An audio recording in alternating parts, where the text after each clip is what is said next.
Des dizaines de Libanais ont manifesté en soutien au groupe Mashrou Leila. Cette formation musicale est accusée d'avoir porté atteinte à des signes religieux. Leur concert du 9 août vient d'être annulé. Comment en est-on arrivé là? On voit cela avec Anne-Sophie Pierry.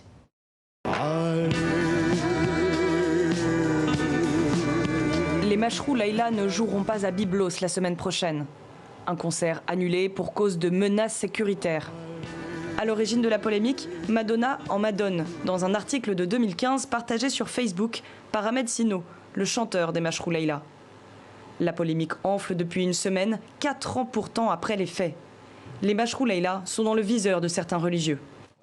Je demande aux habitants de Byblos en particulier et aux Libanais en général de boycotter Mashrou Leila, le groupe qui va chanter à Byblos pour répandre la dépravation, la corruption et le manque de respect envers les symboles religieux. Il faut dire que Ahmed Sino n'en est pas à sa première controverse.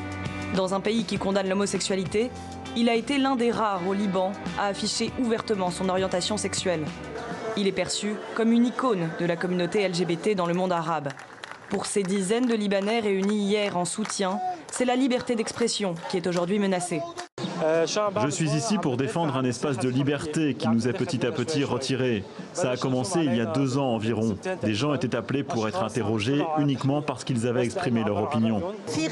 Il y a des chansons que certaines personnes n'ont pas aimées et au lieu de ne pas les écouter ou de créer d'autres chansons en réponse, non, il y a des menaces de mort, une vraie croisade. Qu'est-ce qui nous attend ensuite? Où va aller le Liban?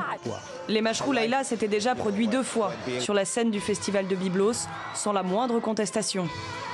Les organisateurs affirment avoir été dépassés par cette polémique haineuse.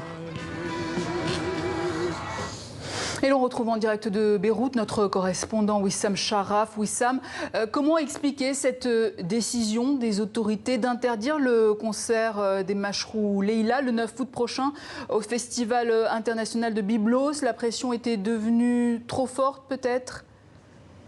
Écoutez, ce ne sont pas les autorités, malheureusement, qui ont interdit ou qui n'ont pas interdit ce concert, et c'est bien malheureux. Le silence des autorités est assourdissant.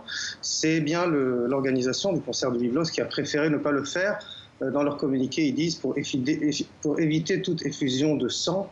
Cela veut dire qu'il y a eu des menaces directes de mort sur les membres du groupe. Il y a des gens qui sont armés au Liban, on le sait très bien. Donc je ne pense pas qu'ils ont voulu qu'il y ait un incident regrettable qui arrive à l'un des membres du groupe ou à quelqu'un du public qui vient voir ce concert. Wissam Charaf en direct de Beyrouth, merci pour vos précisions.